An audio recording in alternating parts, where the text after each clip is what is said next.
Et c'est là que tu te rends compte que finalement, leur calvaire n'est peut-être pas terminé. Alors, salut, c'est Zenrela. Aujourd'hui, je voulais te parler des victimes de Puff Daddy. Donc, pour ceux qui ne sont pas au courant, Puff Daddy, c'est un rappeur américain assez connu qui est, semble-t-il, le personnage principal d'un gros truc d'abus, enfin, un gros bordel à la Epstein, et où il y a des problèmes d'influence, des problèmes d'abus, des problèmes de meurtre aussi, et bref, une grosse histoire. Mais je vais parler de lui et de la raison pour laquelle il a fait ça dans la vidéo suivante. Aujourd'hui, je vais te parler des victimes. Donc, il y a énormément de victimes, dont des personnes assez connues dans le milieu du rap, du hip-hop américain. Bon, il faut que tu suives, quoi. Enfin, il faut que tu connaisses. Mais même, simplement, d'autres personnes comme Justin Bieber. J'allais dire Timberlake, mais c'est l'autre. Justin Bieber, qui n'était pas dans les hip-hop, mais qui a été connu. Et c'est un type qui a abusé, semblerait-il, abusé sexuellement, abusé de confiance, forcé, etc. à faire des trucs avec lui, des trucs avec les autres, obliger des gens à porter des vêtements de femmes en public. En contrepartie, ces personnes-là, comme lui contrôlait une grosse partie de l'industrie, allaient pouvoir avoir du succès, être connus, gagner de l'argent, etc., etc. Donc, il y a tout un tas de personnes, une fois qu'il a été installé, qui allaient vers lui pour ça, qui étaient prêts à tout accepter pour pouvoir arriver au Graal, être connu, chanter, gagner de l'argent, etc., etc., etc. Et donc, il y a plein de gens qui sont passés par là, mais vraiment des gens... ça va de Jodeci et TLC dans les années 80 à des trucs plus récents comme Ludacris.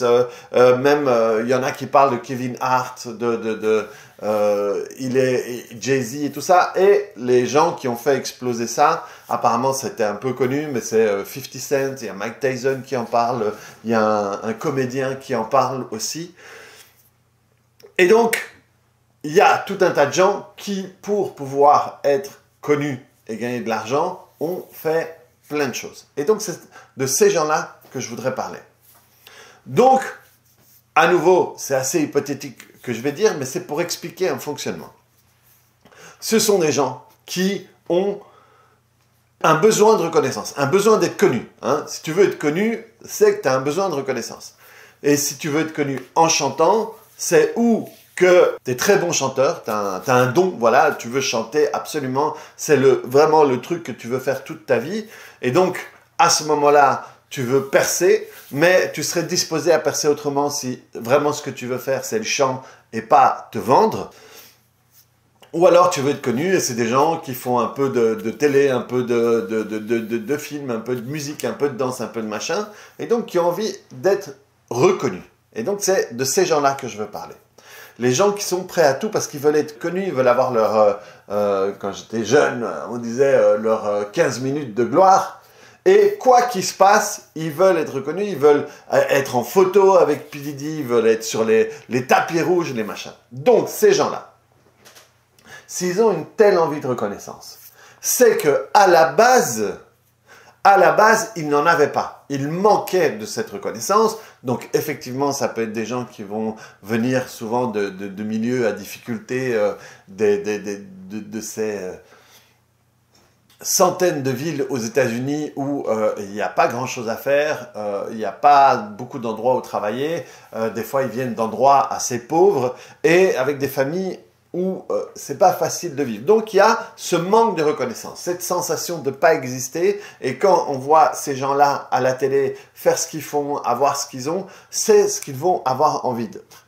Et donc ils arrivent, et leur besoin d'être reconnus, leur besoin d'exister est tellement fort que pour certains d'entre eux, ils sont prêts à tout. Donc qu'est-ce qu'on parle là? De coucher avec P. Diddy, si tu es un homme, une femme ou un enfant, il te fait coucher avec d'autres devant lui, il t'obligerait à un type de rituel de t'habiller en femme en public. Pour certains, surtout s'ils ont une coupe assez importante, de se raser la tête. Donc, il va te proposer 1000 choses où lui va se rendre compte, mais ça j'en parlerai dans la prochaine vidéo, qu'il a le pouvoir sur toi. Et donc, ces personnes-là, elles sont prêtes à tout pour ça. Ça veut dire que dans l'espoir d'être connues, il y a un Graal, il y a une image là, elles sont prêtes à tout, même, comme eux ils disent aux États-Unis, à vendre ton âme au diable. Donc maintenant, ces personnes-là se retrouvent sans rien, parce que, ou elles ne sont pas arrivées à être connues, parce qu'ils ne sont pas tous connus, tous les gens qui sont passés par là, mais elles vivaient comme les poissons pilotes dans l'entourage de P. Diddy, où elles sont connues. Et maintenant, il y a plein de gens qui vont tomber de leur piédestal parce qu'on va les regarder à travers ce filtre-là, en disant « Ah, t'as fait ça, t'as fait ça, t'as fait ça », parce qu'il y a plein de noms qui circulent et tout ça.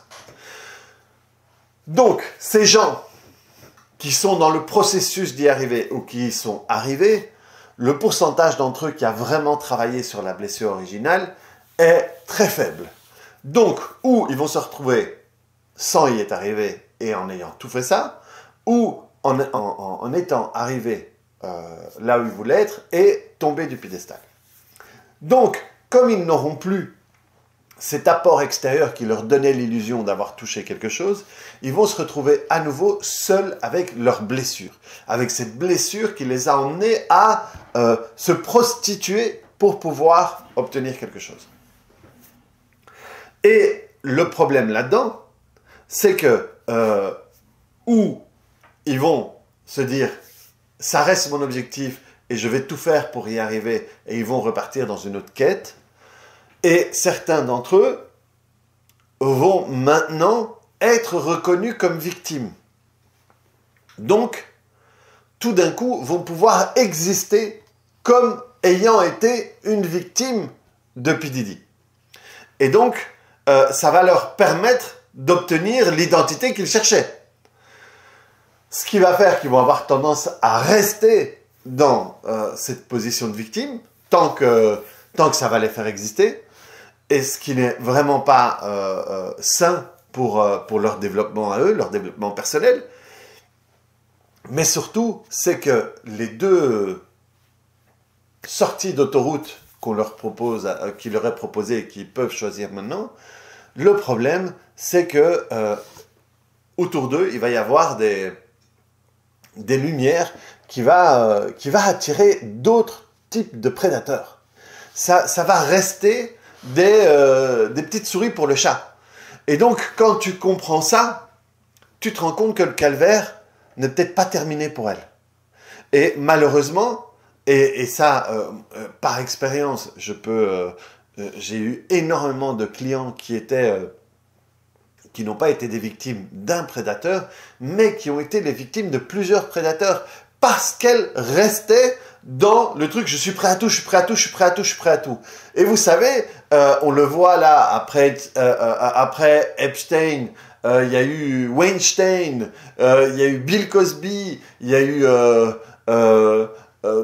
Ellen DeGeneres d'une certaine manière, tous ces gens-là.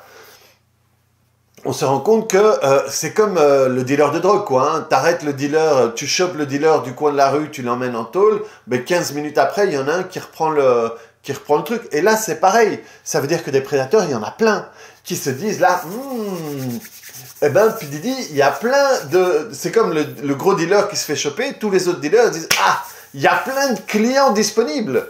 Et là, c'est pareil. Il y a plein de petites victimes disponibles.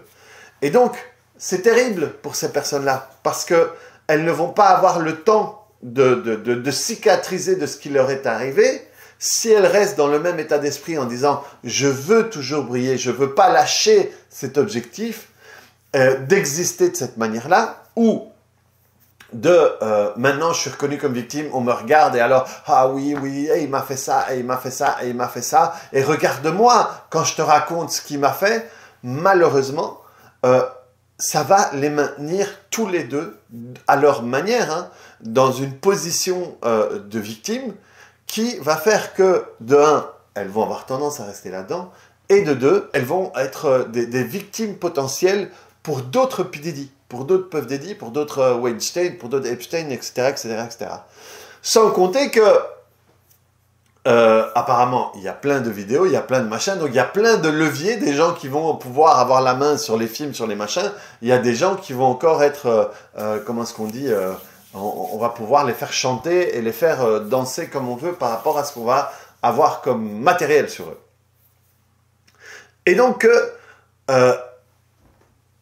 la vraie solution pour ces personnes-là, ce serait pouvoir à un moment se dire, ok, là, je m'arrête. Je m'arrête parce que ce que j'ai été capable de faire pour ça n'était pas sain pour moi. Et donc, ça va être travaillé pour que ces personnes-là puissent s'en sortir de manière saine. Qu'est-ce que je veux dire de manière saine? Certaines d'entre elles peuvent devenir des Kalimé Rambo, comme j'ai dit, et je t'invite à voir cette vidéo que j'ai faite sur les Kalimé Rambo. Ça veut dire qu'elles vont partir en guerre par rapport à la blessure qu'elles ont eue. Elles ont été victimes d'eux et du coup, elles partent en guerre pour combattre ça. Le problème, c'est que tant que tu restes un Rambo, tu es toujours blessé à l'intérieur. Et donc, à un moment, c'est s'arrêter. Ok, je mets à plat et ce qu'on m'a fait et ce qui a fait que j'ai été capable de me diriger vers ce qu'on m'a fait. Parce que le problème ne commence pas au moment où la personne a été abusée, où elle a fait toutes les choses qu'on lui a demandé de faire et qu'elle n'aurait pas dû faire. Le problème ne commence pas là. Le problème commence avant. Je ne sais pas si c'est bien que je dise ça, mais c'est comme le problème israélo-palestinien. Le problème ne commence pas le 7 octobre quand il y a l'attentat des Palestiniens. Tant qu'on commence le problème là, on ne va pas pouvoir résoudre le problème. Tant qu'on commence au moment où ces personnes-là ont été abusées, utilisées, manipulées, etc., etc., si on commence là, on ne va pas pouvoir régler tout le schmilblick. Il faut aller vers qu'est-ce qui a fait que tu t'es dirigé vers ça? Qu'est-ce qui a fait que tu as accepté les choses que tu as acceptées? Et ça, c'est à un moment une sensation de ne pas exister. Une sensation de ne pas exister parce que j'ai été élevé par des gens qui n'étaient pas là, qui étaient drogués, qui étaient prostitués ou qui travaillaient 3 boulots. Parce qu'aux États-Unis, c'est ça, hein, des fois on peut avoir 2 parents qui bossent dans 3 boulots différents juste pour pouvoir mettre de la bouffe sur la table. Et même s'ils font ça pour que ses enfants aient à manger, ben le gosse, il est tout seul et il se construit tout seul. Et donc, pouvoir retourner là, faire la paix avec tout ça, penser les blessures de là, et à ce moment-là, nettoyer le reste. Si c'est trop douloureux, on peut commencer par là, mais il faut, pour que la personne puisse récupérer sa vie, et récupérer une vie qui va faire honneur à elle. Parce que le problème, c'est que, si on revient à ce que je te disais, ben, il y a les gens qui vont aller par là, et les gens qui vont aller par là, leur vie, à ce moment-là, continuera à faire honneur à ce qu'ils ont vécu au niveau des abus et à ce qu'ils ont vécu au niveau de la maltraitance, pour être général, qu'ils ont vécu dans l'enfance. La maltraitance, l'absence de parents peut être une maltraitance, c'est pas spécialement une maltraitance active. Mais bref, ce qu'ils ont vécu en enfance et ce qu'ils ont vécu dans cette histoire avec Puff Daddy et autres, eh bien, leur vie à ce moment-là, elle risque de faire honneur à ça. Pour que ta vie fasse à nouveau honneur à toi, il faut que tu t'arrêtes et il faut que tu ailles apaiser les différents feux et dire « Ok, maintenant que je ne suis plus activé ni par cette blessure, qu'est-ce que je veux vraiment? Vers quoi je veux me diriger vraiment ?» Et à ce moment-là, les actions que tu vas prendre, tu vas vraiment les prendre pour toi et pas pour penser une blessure, pas pour compenser une blessure. Et là, ta vie, elle prend une direction complètement différente et tu vas faire des choses qui seront saines pour toi. Parce que le problème, à nouveau, c'est que ces personnes-là vont avoir tendance à être dans des trucs malsains.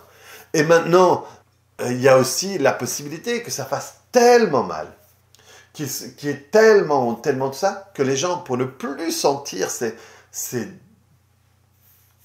centaines de cicatrices qu'ils ont sur le corps, ils peuvent se diriger vers l'addiction, vers ok, je vais me shooter parce que quand je me shoot, je sens plus rien, quoi.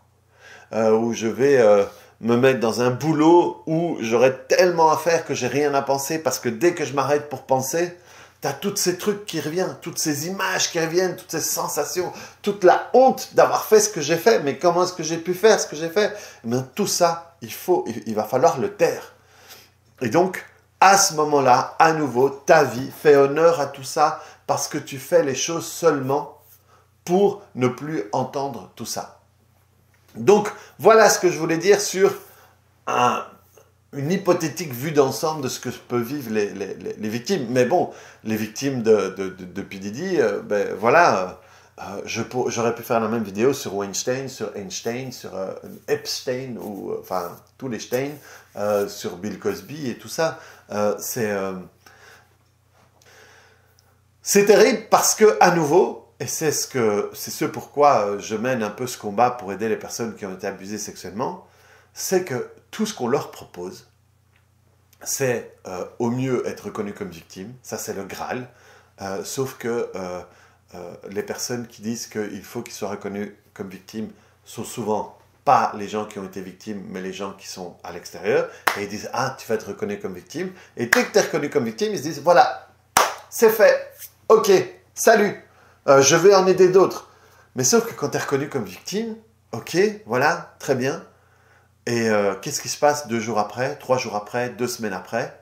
Eh bien, les idées, elles sont toujours là. Hein. Les images, elles sont toujours là. Hein. Les sensations, elles sont toujours là. Ce qui te disait dans l'oreille quand il t'obligeait à faire ça, ou le goût que tu as encore dans l'arrière de la bouche, ou les douleurs chroniques qui sont dans ton corps depuis que c'est arrivé, ben, tout d'un coup, tu as beau avoir été reconnu comme victime, ça remonte à nouveau. Et après, on te dit, oui, mais tu as été reconnu comme victime, qu'est-ce que tu veux qu'on fasse d'autre? Les gens qui sont reconnus comme victimes, c'est 1% des personnes qui ont été abusées. Donc, imaginez-vous, tous les autres.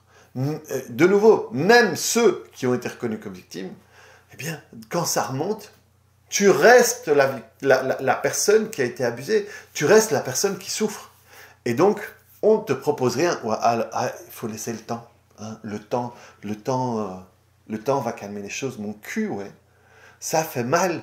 Et ces gens-là n'ont pas d'autre option. Et moi, c'est cette option-là que je propose. Moi, j'accompagne les gens en 1 mois. Et en 1 mois, je les aide à sortir de là. À jamais. Ça veut dire que plus jamais, même quand elle essaye, elle ne va plus être capable de se faire mal avec ça.